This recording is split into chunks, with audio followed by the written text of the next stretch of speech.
अभी आपको आगाह करें कि इस्लामाबाद हाई कोर्ट का हुक्म सुप्रीम कोर्ट में चैलेंज कर दिया गया है। आपको अहम खबर दे रहे हैं, बड़ी खबर दे रहे हैं कि इस्लामाबाद हाई कोर्ट का जो हुक्म था अब उसको सुप्रीम कोर्ट में चैलेंज कर दिया गया है। इमरान खान की गिरफ्तारी के हवाले से कल जो इस्लामाबाद हाई कोर्ट का हुक्म आया था उसको सुप्रीम कोर्ट में चैलेंज किया गया है। आपको आगाह कर रहे हैं कि इस्लामाबाद हाई कोर्ट का हुक्म सुप्रीम कोर्ट में चैलेंज किया गया है। कल इस्लामाबाद हाई कोर्ट ने कानूनी करार दिया था इमरान खान की गिरफ्तारी को और इसी हुक्म को अब नाजरीन सुप्रीम कोर्ट में चैलेंज कर दिया गया है। अहम खबर है और बड़ी खबर है कि कल इस्लामाबाद हाई कोर्ट में समाअत हुई थी पाकिस्तान तहरीक इंसाफ के चेयरमैन इमरान खान की गिरफ्तारी के हवाले से और इस अमल को, इस गिरफ्तारी को इस्लामाबाद हाई कोर्ट ने कानूनी करार दिया था।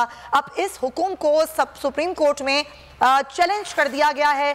बड़ी खबर है, आपको दे रहे हैं, डेवलपमेंट हो रही है, मुस्तकिल हैपनिंग्स हो रही हैं। पाकिस्तान तहरीक इंसाफ के चेयरमैन इमरान खान की कल होने वाली गिरफ्तारी के बाद से अब तक जो सूरत हाल है वो ये है कि इस्लामाबाद हाई कोर्ट ने जो कल ये हुक्म दिया था कि तहरीक इंसाफ के चेयरमैन इमरान खान की गिरफ्तारी कानूनी है, अब इस हुक्म को इस्लामाबाद हाई कोर्ट के अब सुप्रीम कोर्ट में चैलेंज कर दिया गया है। आपको आगाह कर रहे हैं कि इस्लामाबाद हाई कोर्ट का ये हुक्म जिसमें इमरान खान की गिरफ्तारी को कानूनी करार दिया गया था, अब इस्लामाबाद हाई कोर्ट के इस हुक्म को सुप्रीम कोर्ट में चैलेंज कर दिया गया है। तहरीक इंसाफ की तरफ से गुज़िश्ता रोज़ ही गिरफ्तारी का जो हुक्म था उसको चैलेंज किया गया था इस्लामाबाद हाई कोर्ट में।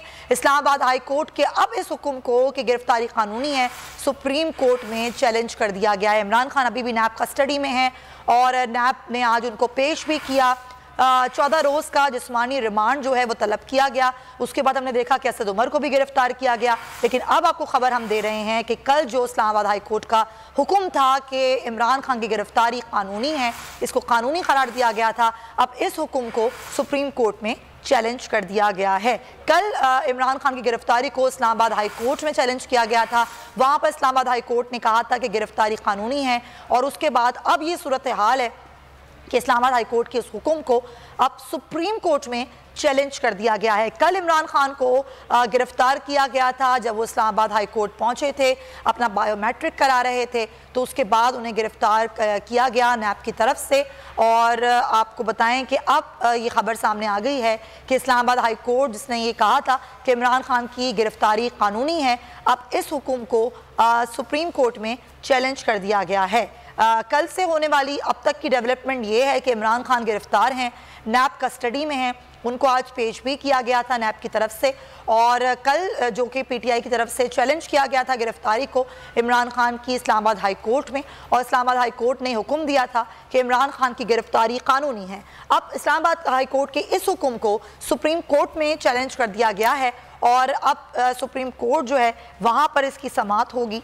आगे की डेवलपमेंट जो भी होगी उस हवाले से भी आपको आगाह करेंगे। लेकिन कल से होने वाली अल-कादिर ट्रस्ट केस में गिरफ्तारी और उसके बाद नैब कस्टडी में अभी भी इमरान खान मौजूद हैं। आज इमरान खान को पेश भी किया गया और इमरान खान की गिरफ्तारी को इस्लामाबाद हाई कोर्ट में कल चैलेंज किया गया और उसके बाद इस्लामाबाद हाई कोर्ट ने ये कहा कि ये गिरफ्तारी कानूनी है।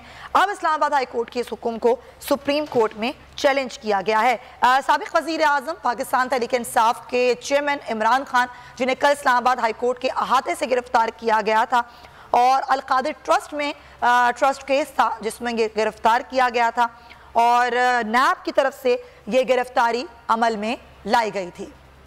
नीलम अरशद हमारी नुमाइंदा हमारे साथ हैं, उनसे बात करते हैं। नीलम, कल जो इस्लामाबाद हाई कोर्ट का हुक्म था कि गिरफ्तारी इमरान खान की कानूनी है, उसको अब सुप्रीम कोर्ट में चैलेंज किया गया है।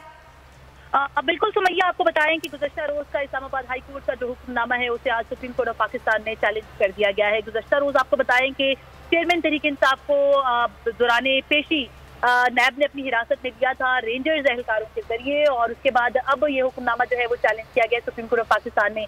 ये जो गिरफ्तारी है वो कानूनी है या गैर कानूनी, इससे मुतालिक अदालत ने कल फैसला सुनाया था। ताहम आज इसी फैसले को लेकर सुप्रीम कोर्ट ऑफ पाकिस्तान में चैलेंज किया गया। और इससे कबल आपको बताएं सुमैया कि अहाताई अदालत से गिरफ्तारी का जो कॉन्सेप्ट है, इससे कबल जो अदालती नजीरें अगर उसकी बात की जाए तो सुप्रीम कोर्ट ऑफ पाकिस्तान में गुज़श्ता चीफ जस्टिस के दौर में ऐसा ही एक केस आया था नैब का जिसमें जो सैफुल्लाह थे उनको पकड़ा गया था B4U केस में। अहाते अदालत से उनको गिरफ्तार किया गया था नैब एहलकारों की तरफ से और जिस पर चीफ जस्टिस उस वक्त के थे, जो उन्होंने बड़े सख्त रिमार्क्स देते हुए उनको फौरी तौर पर रिहा करने का हुक्म भी दिया था। और ऐसा कोई भी जो कानून है जो कि अहाता अदालत से गिरफ्तारी से मुतालिक होगा, उससे रोका भी गया था। और उस वक्त आपको बताएं कि ये हालात थे कि जैसे ही जो मुल्जिम थे वो सुप्रीम कोर्ट ऑफ पाकिस्तान की प्रेमिसेस से बाहर निकल रहे थे, तो अभी सिर्फ और सिर्फ सीढ़ियों पे मौजूद थे और सीढ़ियों से उनकी गिरफ्तारी अमल में लाई गई थी, जिस पर चीफ जस्टिस ने इजहार बरहमी करते हुए इसको हमेशा के लिए गलत करार दिया और एक तरह से एक आईनी तौर पर इसको गलत इकदाम करार दिया था। और साथ ही साथ ये कहा था कि आइंदा के बाद अहाता अदालत से किसी भी किस्म की जो गिरफ्तारी है वो अमल में नहीं लाई जा सकेगी। इस तमाम तर मामले को देखते हुए जो पाकिस्तान तहरीक इंसाफ के आला कायदीन है, उनकी तरफ से ये मामला जो है अब सुप्रीम कोर्ट ऑफ पाकिस्तान में चैलेंज किया गया है।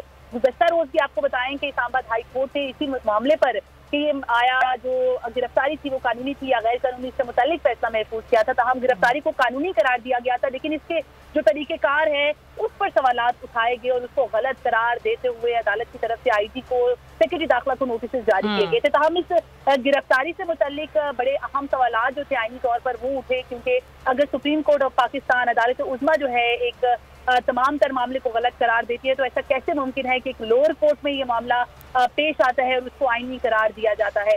और साथ ही साथ जो तोड़ फोड़ का मामला पेश आया, आपको ये भी बताएं सुमैया कि उस वक्त हम जाए हुआ पे मौजूद थे, किस तरह से रेंजर्स की तरफ से जो शीशे थे वो तोड़े गए और जिस वक्त जो बायोमेट्रिक ब्रांच में इमरान खान मौजूद थे और अपनी बायोमेट्रिक वेरिफिकेशन करवा रहे थे, इसी मामले पे नैब का जो मुकदमा था उनके खिलाफ, उसी मामले पर उनकी तरफ से दरख्वास्त दायर की जा रही थी, तो उसी वक्त उनकी तरफ से जो पेशकदमी थी वो की गई। नैब ने चूंकि रेंजर्स को तैनात किया, इस तमाम तर मामले में उनकी खदमात हासिल की थी, तो उनकी तरफ से शीशे तोड़े गए और इमलाक को भी नुकसान पहुंचाया गया था। इस पर गुज़श्ता रोज इस्लामाबाद हाई कोर्ट के जो चीफ जस्टिस थे वो तो काफी बरहम नजर आए और ये भी कहा गया था उनकी तरफ से कि जो भी फैसला देंगे वो जो मामला है अदालती अहाता है और अदालत के वक़ार को देखते हुए जारी। ठीक है नीलम अरशद, ये सारी सूरत हाल से आप आगाह कर रही हैं।